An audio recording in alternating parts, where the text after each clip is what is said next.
One of the reasons why I love the Gen Z generation. Are you Gen Z? I'm right at the line. Right at the line. Okay. I will tell you what I identify as Gen Z. Okay. What I love about this generation is that they can sniff manipulation 10 miles away. They are looking for the authentic and they are looking for the real. So if you're a coach out there and you're trying to give smoke screens in terms of who you are and how you lead, they're going to sniff it out. They're looking for authority figures that they can trust. They're looking for authority figures that that are real and be able to build a culture off of that.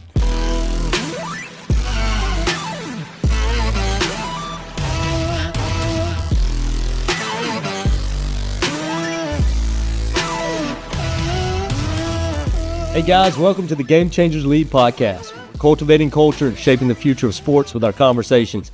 We're delighted tonight, myself and my co-host here, Corey Murphy, to have a good friend of ours, a mentor, real kind of a real spiritual father in our lives, Jeff Ray, with us tonight. Just to give you a little bit of, I'm not going to dive into his story too much, but I'll tell you why I wanted to have him on tonight. Jeff is a phenomenal leader in business, in his home, in his church, and he comes from a background of playing, high school baseball, taking that to college baseball, and I'll let you share out of your story out of that. But one of the things that he is so instrumental in is building culture in organizations and businesses and organizations. And so, there's probably very few people that I've ever been around in my whole life that could break down the building blocks of what culture is. Because, we were talking about this, and you talked about it with Chris Klimas in your interview.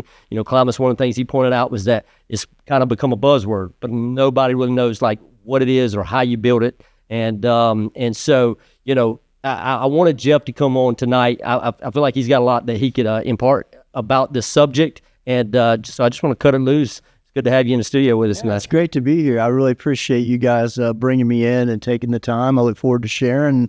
As you said, I'll just give a brief snapshot, just kind of my life journey. Really grew up in my formative years in North Carolina, just north of here. Yeah. So I cut my my athletic teeth in the 70s and 80s in the ACC. And I know, I'm old. Tobacco Road, man. I mean, that was where I cut my teeth athletically, and then moved to Oklahoma about 13 or 14 years old. It was at that point that I started playing football. Hadn't played football. I played all three sports up through high school. Long story short, baseball was really where I knew the future was going to be. My man. Yeah, that's right.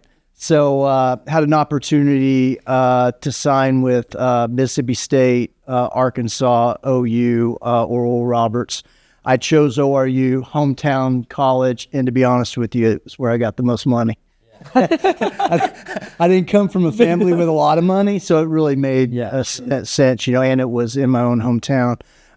It was at ORU that, I experienced actually a lot of turmoil, a lot of coaching turnover. So even then I was seeing the evidence of how culture played out to build a program, not just within the team, but within the university. Yeah.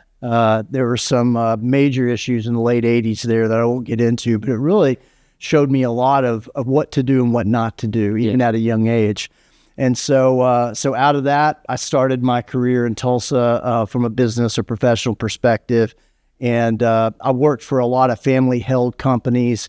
And how many guys know that when you are in a family-held business, family dynamics are going to play out? No doubt. Oh, yeah. So I learned a lot in that, and then broke out and started my own company in 2007. And sold it in 2012. It was a pretty quick turnaround. But out of that, it kind of paved the road for business consulting. And in that, just leadership consulting in general, just coming alongside young men that had a vision to build something themselves. I think one of my passions is, as an older guy now, is to really help the next generation avoid the piles that I've stepped in and how to build in a healthy way. And that means no duality. I'm really passionate about holism, wanting to be who you say you are, do what you say you're going to do, really reflect in behavior the things that you say. Yeah.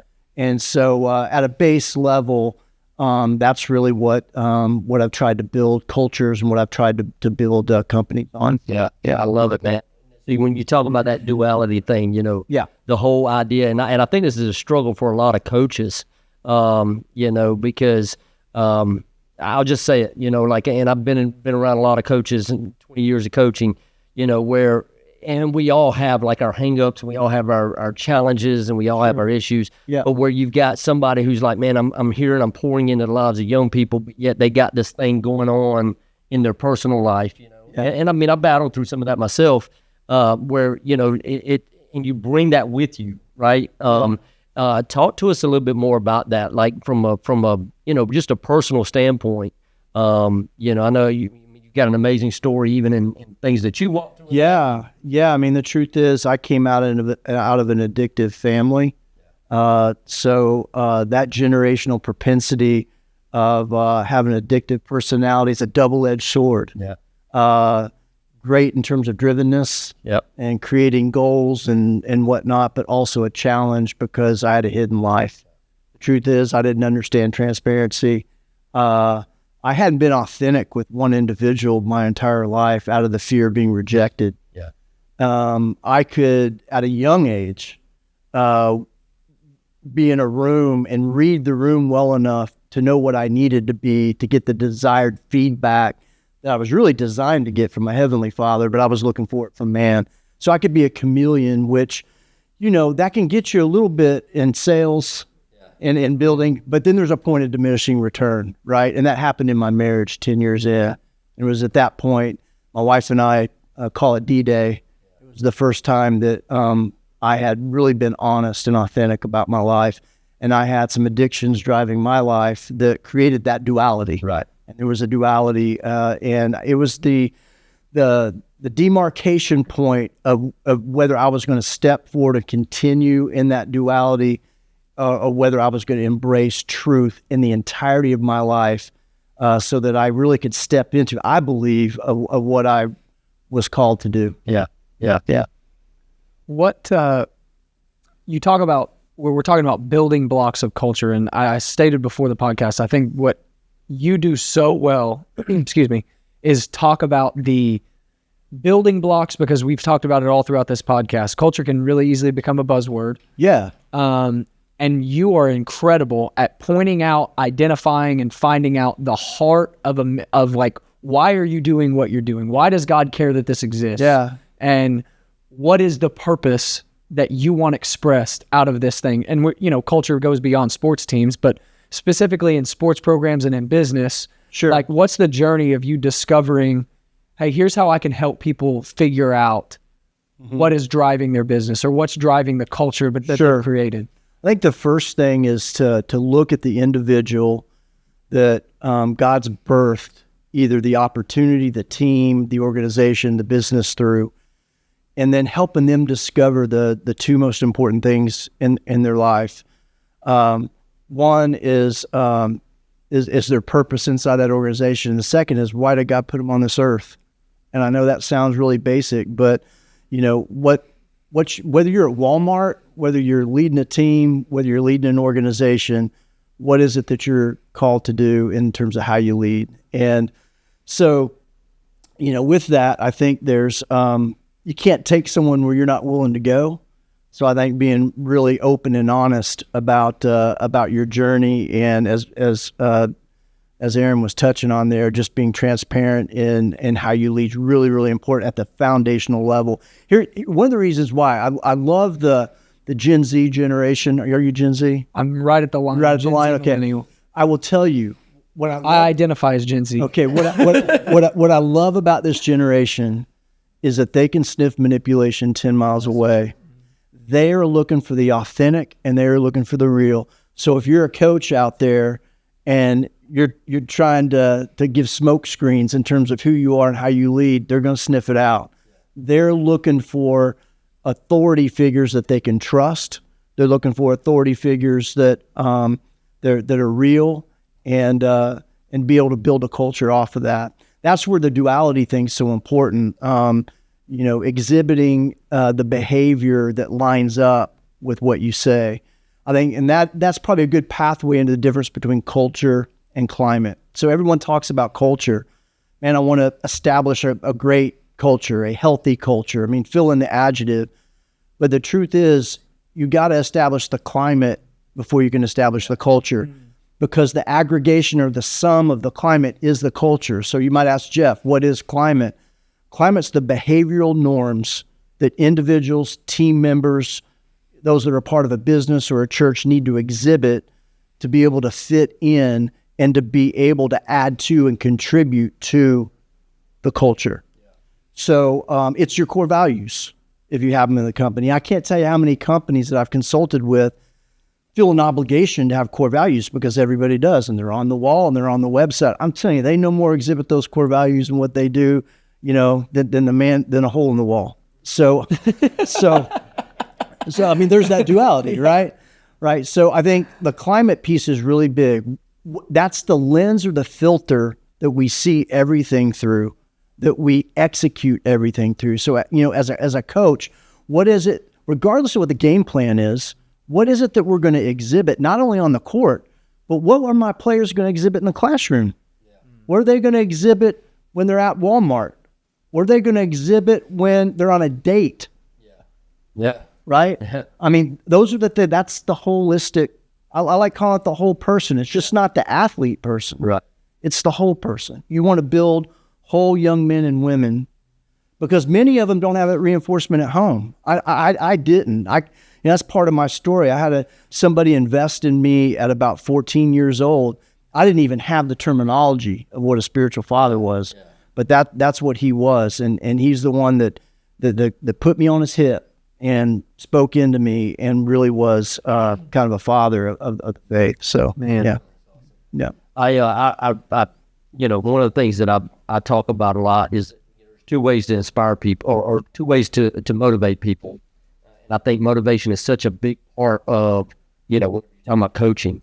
You either inspire them or you manipulate them. The only way absolutely to do anything. You're doing it out of fear, or else you're calling to life the things that are in them, and you're inspiring them towards a cause, and so, watch, I've had the opportunity to be able to watch you, the way you build businesses, and it's inspiring the business that, the businesses that you've built, and the cultures that you've created in your leadership in that way.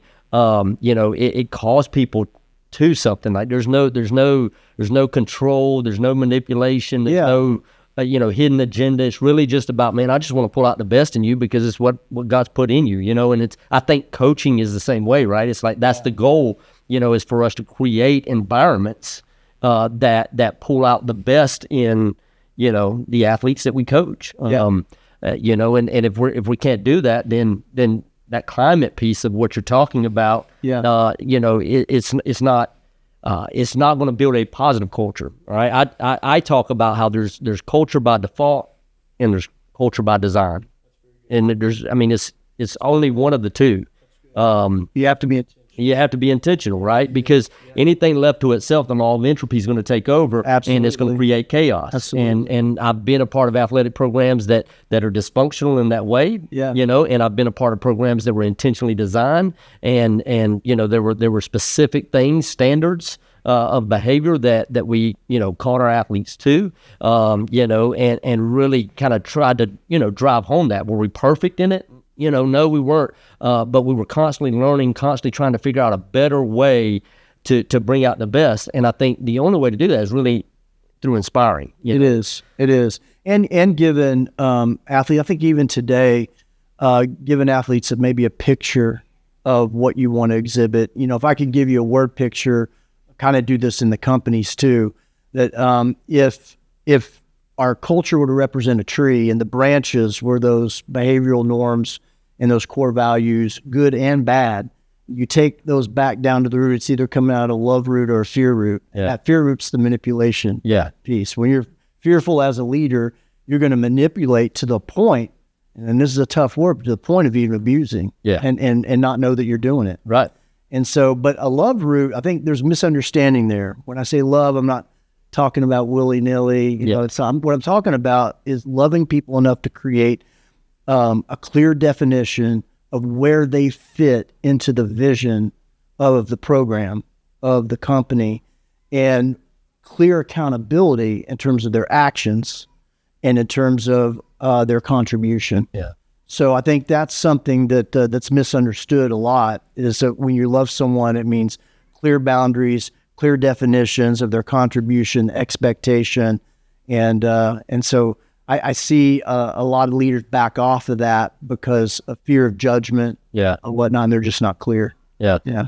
That's good. You see a lot, like in going back to, I mean, really kind of talking about all of it, but particularly the climate piece you're talking about. Yeah. In today's, particularly in the college world, I mean, it's seeping into high school too with NIL. Yeah. Everybody's just going where the money's at. Yep. How do you, and if you were to be able to sit down with a head coach, brand new head coach of a football program today, Yeah. and to say, okay, they're like, okay, how in the world in this kind of climate that exists in college football today, how do I build this culture that we're talking about, that's from the inside out, that's transparent, vulnerable? Yeah. I've had this conversation just with friends, on the side, where you had coaches that I admired so much going back to the glory days of the Dean Smiths. I would say even modern day Dabo Sweeneys. Yeah. They're real culture guys that care about their athletes more than just what they've done on the field, but building that holistic approach. Now you got roster turnover every year. Yeah. You've got 30 or 40 new guys or gals, depending on the sport, coming in. How is it that you establish the culture of a university when this may be their third stop, or even their fourth stop? It goes back to the heart of the individual. That's what hasn't changed. You've got hearts of young men and women that have they all have a story. They all have a journey. You've got to get in touch with them personally and tap in to the very desire and purpose that God put in them. For many of them, I mean, they want to play professionally, and we all know the stats. I don't need to repeat those about, those that are really going to make it or not. But most of them are going to leave the program and are going to move into life, and it's going to hit them square in the face, just like it did the majority of people watching this podcast. So how do you capture the hearts of them? I would tell you, even in, Aaron was a part of one of my companies for a period of time too. He can vouch for this, but in our reviews, we would ask our employees, "Hey, what's in your heart? What's in your dream? Yeah. What are your dreams?" And we have launched 4 or 5 employees into their own businesses, just taking the time to find out what's in their heart and speak to that. Now, the issue in athletics, though, is that takes time. And you got to devote the majority of your time to win, or you're gone. Yeah. It's just the truth, right? Yeah. So I think, especially today. I think that's where I think college athletics has changed forever. Yeah. Yeah, I agree. I just don't see you being able to do that like you could in the past, where you've got, let's say you're recruiting a kid and you see the work ethic and you just see the character in a kid, but he might just be behind the bar a little bit just in terms of some of his athletic skills, but you take a chance on him. He's a 2-star or 3-star, and you've got 4 years to mold him in the program and really pour into him or her, and those days are gone. Yeah. So, but that's what's missing, is getting to the heart of, the player, and being able to speak in, impart, encourage, exhort, build up. It's hard to do that in season. Yeah. I think probably what you're looking at on the college level is, and it's tough because of NCAA rules, once they, if I recruit a kid for 3 years coming out of high school, I start recruiting him whenever he's a sophomore, and he decides to go to another school, well, I've got to, at that point I can't communicate with him anymore. Right. But what you're seeing a lot of times, even in the transfer portal, is guys end up at schools where that coach recruited them, and they might have been their second or third choice, but there was a relationship that was established. Sure. And, it was, for whatever reason, well, they threw more money at me at this school to start out with. I think the relational piece of it and the authentic piece of it is critical. Like, if you really genuinely care about that kid that you're recruiting for 3 years or 2 years or however long, then whenever they leave and they go off, and they go to another school, and then they hit the portal. Yeah. Go back and recruit them. You build a relationship. Sure. And I think that's the, and I've seen several coaches that have done that and here recently and have had some success with that, but it's becoming a bigger challenge. It is. I had somebody ask me just the other day, one of my buddies, we have a high school group text of guys, and they were like, my nickname's Raybo. Hey, Raybo, if you're going to go coach now, where would you coach? And I said, do you mean what sport? And they're like, no, what level? I said, oh man, that's easy. I'm going D2 or NAIA. I would not coach at a Power 5 school right now. I'd want to go where I could build, I could pour into people. Their eyes aren't in the stars and on the money. I think it's just that's where I'd have to go. Yeah.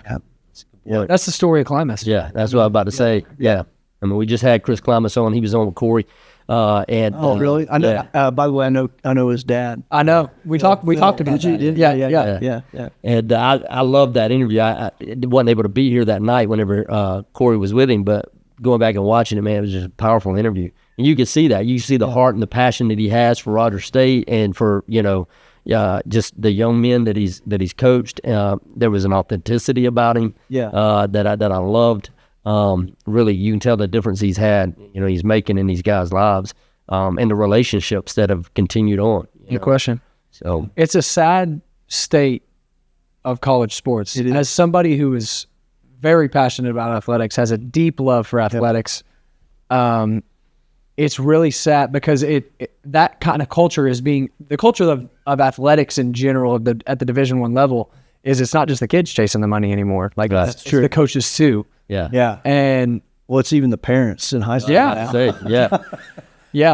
And it's true, man. It's really sad that, money truly is the root of all evil. And it is running the NCAA right now. It is. And it's the world that we're living in. And so the conversation that we're having, is how do you continue to build a culture through what we're going through right now? And Yeah, I think too. I said, on the college level, I'd want to coach D2 or NAIA. That's true, but probably if I had my druthers, I'd go coach high school. I think you can still get the kids. I think high school coaches are where it's at. I think even more so than any other time. Yeah. Right now, they can have a bigger impact. That's true. And I think building culture at a high school that gives a coach latitude to be able to pour in outside of just the practice, I think is huge. What does that look like? Man, it's just like creating relationship and getting in touch with that heart of the player to know what they might need outside of just a game plan, outside of just a training plan. That's the thing that is going to take that individual, that son, that daughter, to a place that they may not have ever been able to go outside of the home, when they leave high school, that impact. So building that climate, which again, are being real clear with your players. Hey, here are the behaviors that we're going to exhibit to be able to reflect the culture, define that, whatever it is, definition of your culture, but here are those behaviors. I can tell you at our companies, what we've adopted is respect, responsibility, character, integrity, and ambition. Now, I put definitions with all those because if you don't define it, they'll define it for you.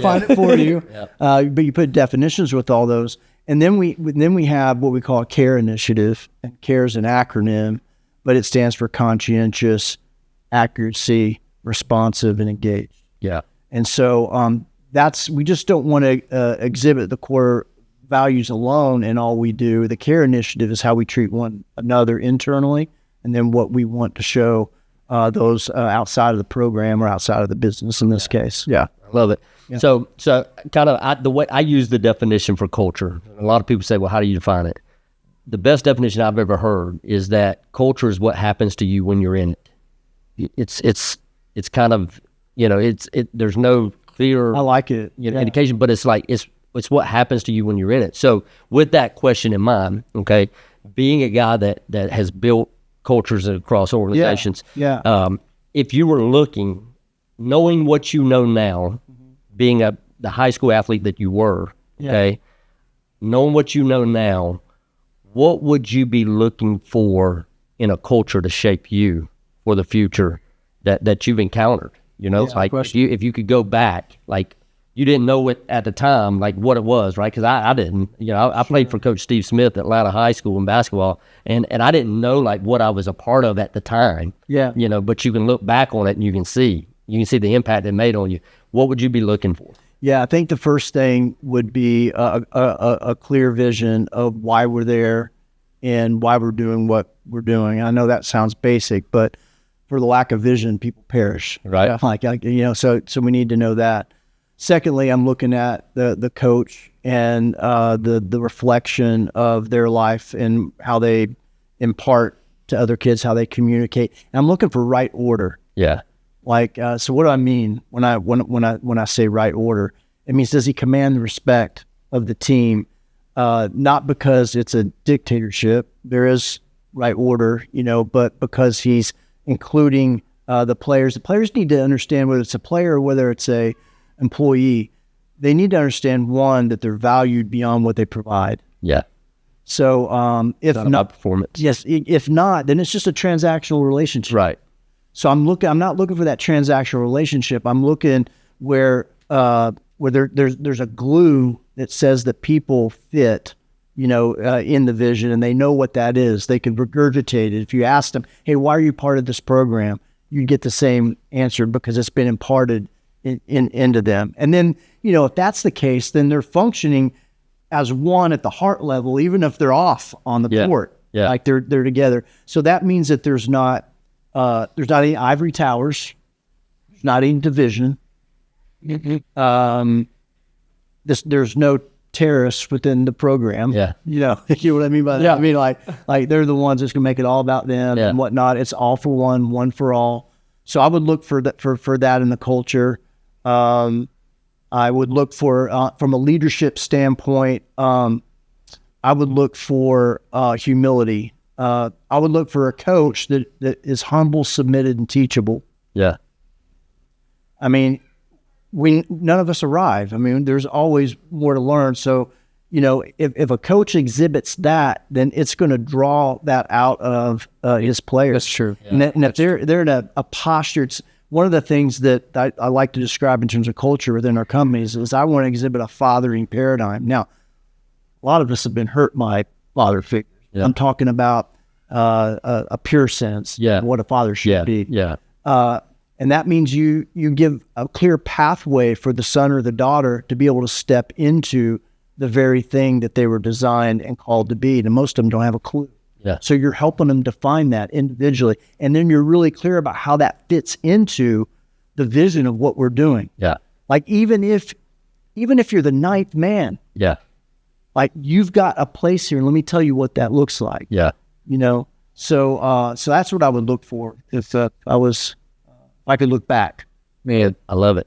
Yeah. I do have one more question. Yeah. If you're brand new head coach and you're looking to hire a staff, you have a vision in your heart. Yeah, that's good. You have this understanding. Uh-huh.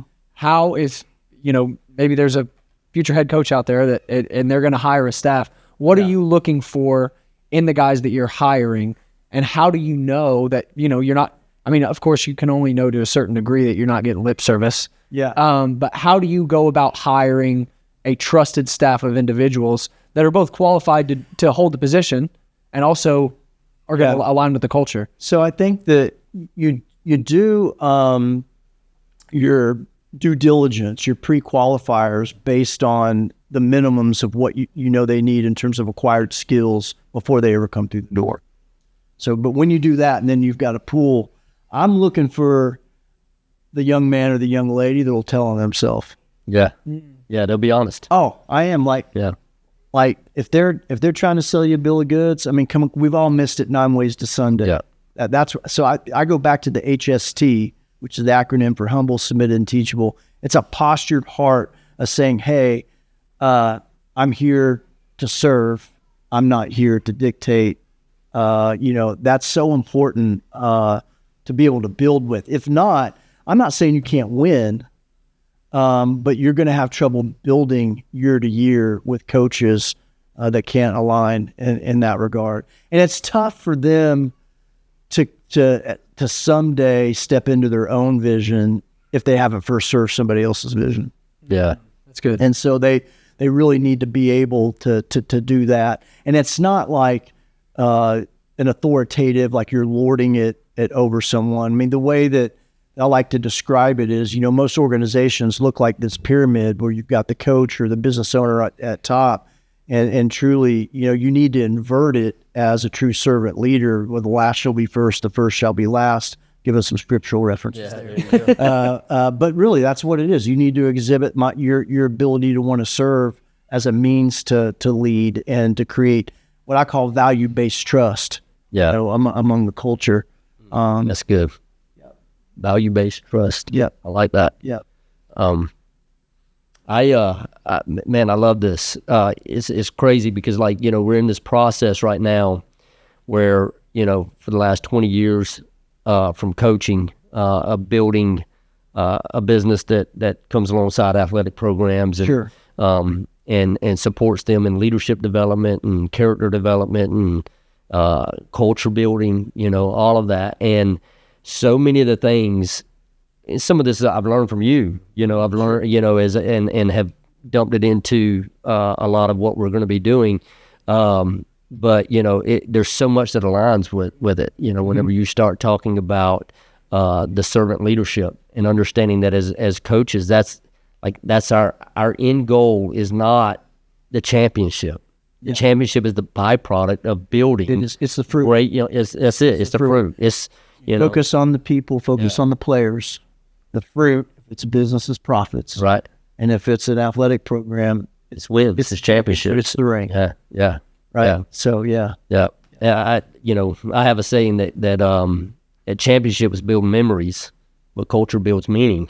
Yeah. And whenever you've got a good, healthy culture that's serving where the culture of what you're building is serving the student athlete, then it gives meaning and purpose to those championships. That's so and good. that it's a lot easier to celebrate that It is. whenever man, we did it the right way. It is. And we were about the right things in the journey and in the process, and being process oriented versus being, results oriented. Because when you're just results oriented, it's very easy to get into that manipulation to try to get the result, right? But if you're always process oriented, then you're going to instill things in the process that builds the character of the student athlete. When we're creating strategic plans for companies, we start first with that vision. We then go into the core values, because again, that's the climate, that's the behavior that reflects the vision. And then when we start getting into the how we're going to walk that out, we say, hey, let's identify the 3 to 5 processes that we have to execute and do with excellence to be able to reflect those values so that we can execute ultimately the vision.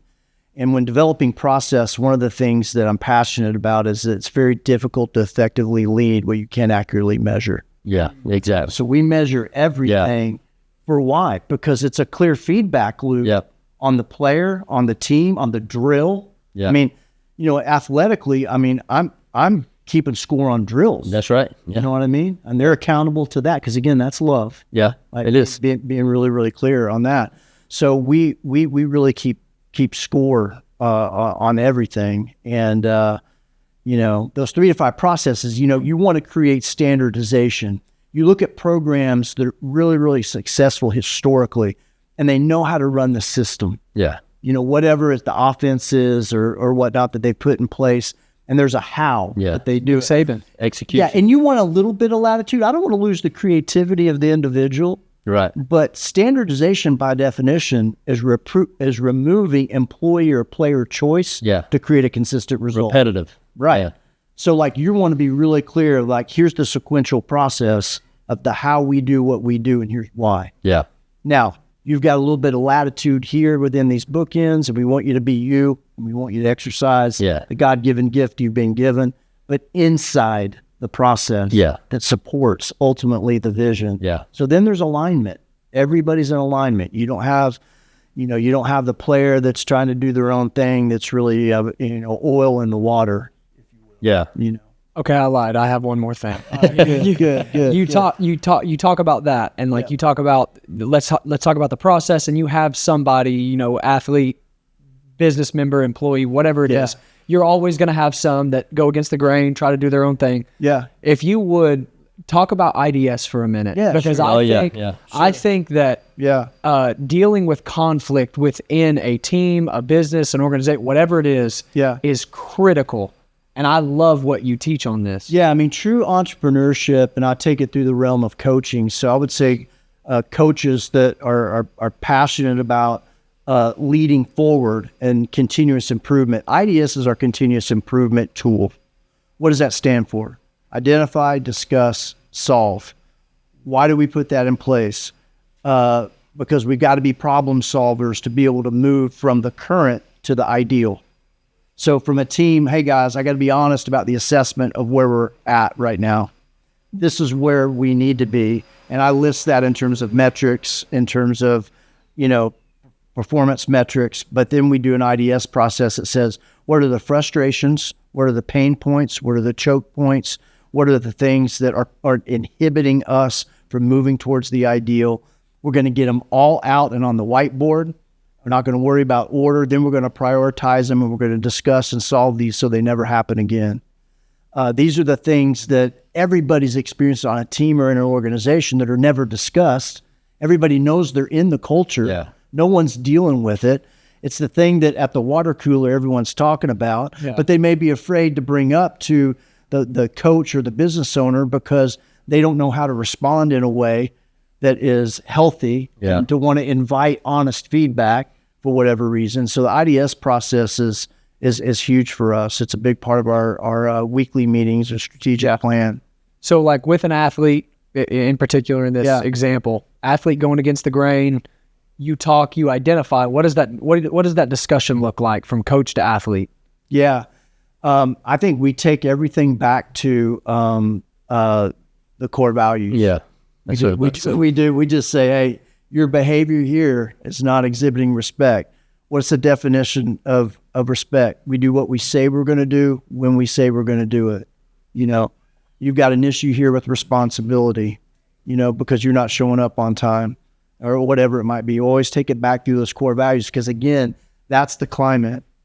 You know, those are the behavioral norms that need to exist for us to be able to walk out the vision. So you take everything back through that lens and just keep imparting that, you know, over and over. Yeah. You know, man, it's so good. Yeah. It's almost the way that I see it is culture is kind of like authority. Like it's this covering that's there for protection. Yeah. And like, it really is something that we continue to point back to, and it's the standard. Right. It's not me attacking you. This is me saying, hey, this is the vision of this program. Yeah. This is the vision of where we want to go and who we want you to be, not because we want you to be our robot and do what we say, but because we want you to be successful. Right. That's right. And in order for you to be successful, these core values right here are what we live by. Yeah. And so like, and I think that is just massive. It is. And that's been my experience. I think the reason why Rogers State was so impactful for me was I probably wouldn't have been able to put language to it, but like this was what I existed in. Sure. That's why I said yes when you asked if I would do this. Yeah. Because it was like, oh my gosh, like it's had such a massive impact on my life. Right. Yeah. And it has a massive impact on who I am as a man today. Sure. Yeah. And like it goes so far beyond just the sports realm or the business world. Like it really does, it ingrains character and it builds character. And I think it's great. Yeah. Awesome. Yeah. I mean, and that's why I say sports is the ultimate microcosm of life, right? Because within it, we have the ability to teach things that, you know, I'd be interesting. I don't know. I don't know if a study's been done to see how many athletes came out and the difference between their success in entrepreneurship and in business that played in programs or competed in programs at a high level that learned so many skills and That'd be a really interesting Guys, study. full admission, I'll be straight up. Like, I would look for athletes to hire because I know they've experienced failure. Yep. I know they've had to press through. Yep. I know they've had to get her done when they didn't feel like it. Yeah. You know, and I know also, you know, if they do exhibit a teachable spirit, Right. then we can mold, Right. and they're going to fit into the team. And so, I hired athletes as much as I could. Yeah. You know, definitely. So yeah, definitely. Man, this has been great. I love it, and it's been a great conversation. I'm so excited. It makes me more excited every time whenever we think about what we're about to do, and with the business that we're rolling out, and all of the resources that we're building. To hear someone who's done it on a high level, we could talk about the profit and loss. I mean, and that you've been very successful in that area. But the way you've shaped the lives of your employees and the people that have worked and been associated with you and connected with you.